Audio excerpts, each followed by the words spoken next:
Rob, thank you for stopping by. You globe trotter, you've been all around the world. Listen, we're outside, it's beautiful, we're in Orlando, Florida, couldn't get a better day than this. I want to tap your massive reservoir of knowledge, the sciencey side of golf, which totally fascinates me.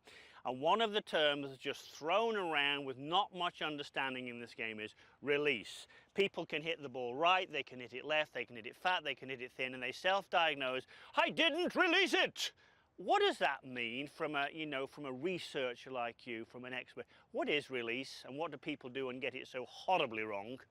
See, I think, Martin, that the concept of release is quite vague, and you need to come up with some standard ways in which to describe what a good release versus a poor release is. And I think along the way too, what you might teach a beginner for release would be different than what you would teach an aspiring player, because you might tell a beginner to do much more with the hands than you would want a high-level player to do with the hands.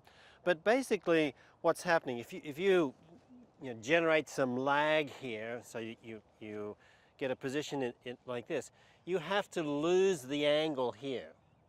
So you do have to lose the angle. I mean, people have got this idea of holding on. At some time you have to lose it, don't you? You have to lose it or you'll swing over top of the ball, and you won't have any speed. So the action of unhinging the wrists is imperative in a good release. And then the other thing I think that's quite confusing is people think of this movement here. So you're unhinging and doing this sort of thing with your hands. And as I said, this supination of the forearm here, or pronation of your trail arm, that people think of that as how you release the club. But a proper release is actually the hinging down, or if you want the medical term, the ulnar deviation. Which would be this one, wouldn't it? Yes. Yes. That movement there. Yeah. And I always like to use a friend's term, Bobby Cole. He says you have to release down, which is this movement, not flip the club over and have the toe moving much more rapidly than the heel of the club. So if let's go bad release first of all. Okay. I certainly see a lot of people actually do that and they don't get any crossover. That would be a very faulty release, that the back of the left hand has sort of gone into extension much too early. Way too early. Now everyone goes into extension, but at impact they need to have a relatively neutral relationship between their forearm and the back of their hand. So something about like that. Yeah, the old adage of a flat left wrist or something like that would be good.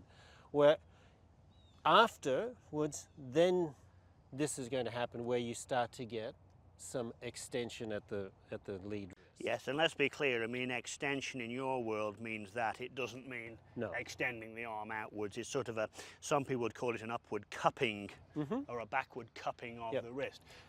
But that doesn't happen before impact. Right. So the bad release would be too early. The good release would happen afterwards. Now, Rob, let me ask you this then, being devil's advocate, and I've dragged you here, so I'm going to put you on the spot, Doctor. So if I go to try and keep a little bit, I'll say in golfing terms, a tiny bit of bow in that wrist, and I am going to listen to Bobby Cole, certainly, and get my thumbs down to some degree. That would be a practical application of it. What happens if I'm doing that and yet for some reason my club face still stays out to the right? How can we get over that? What can we do to get that club square rather than pointing to the right?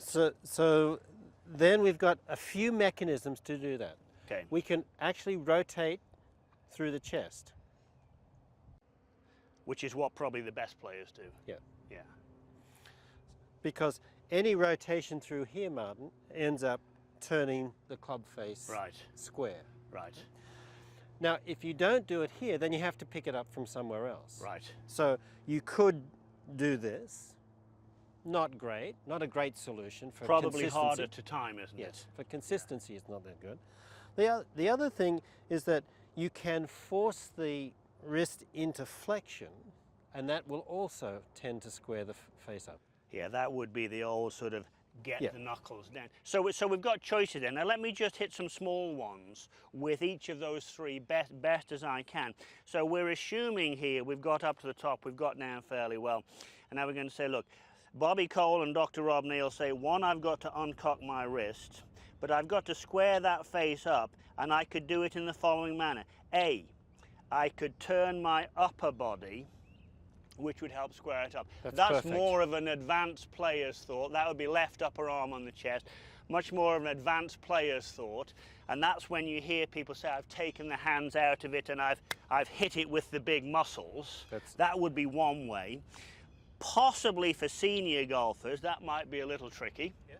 So if people aren't flexible enough to do that, although that might be, you know, the gold standard, some people can have some success. Again, keeping some bow in the wrist, uncocking, but perhaps letting the right hand cross over the left to some degree, which certainly could get the club face square, but some motion like that is clearly going to be much harder to time than that one. But I think very important point here, unless I've missed the point, very important point, in each occasion, the wrist is going from flexion towards extension. In golf, this would be flexion, this would be extension. A lot of people think of extension, as I said earlier, as reaching. But make no mistake, there is some club head acceleration that cannot occur unless your wrist is going from flexion to extension. Rob, let me ask you this. We were chatting a little bit before we started. As a useful thought to get all that lot together, how would you feel if I put a club cover or something under my left arm and was mindful of getting the grip end of that club to point at my middle somewhere after impact, not at impact, somewhere after impact, and just use this as like a little drill to practice a release? And would you be okay with that? I'd be really happy with that. That would be one of the things that I would always tell people, is that I'd like to see you hold your finish position out here, which would be connection with your left arm and your chest, and club head outside your hands. When I say outside, to the right, from the target line view. Yeah, not around there. Yep. And then the third thing would be that the club is pointing back towards your body. Right. So that little drill that you did there would be one of the ways I would get people to rehearse that feeling of how to release down and then hold on to that. And I think, you know, I've watched lots of videos. We've known each other a long time. I've watched lots of videos that you do. And in fact, although we want that release to live in a big swing, probably the best way to learn the release is to actually do it in a very short, slow swing, making sure you get it absolutely right. The toes in the air, the club's back at center, the left arm's on the chest. If I can install that into my golf swing, my ball striking is probably going to be better, isn't it? Yeah, and it's really interesting to watch people, because you do that very easily. Not so easily. But it's probably taken quite a lot of practice to do that, just even at that speed. And most people have not got sufficient coordination initially to do that. So you need to work with them, have them do it slowly. It's not about hitting at 150 yards, it's about getting the right feeling of that release down, the connection, where the hands and club are. So there you have it, a proper release. You have to uncock, you have to get the blade square, a couple of ways to do that, and probably the best drill Dr. Rob and I can give you is post-impact. Left arm on the chest, club back at center, toe in the air. That's the release. It'll help.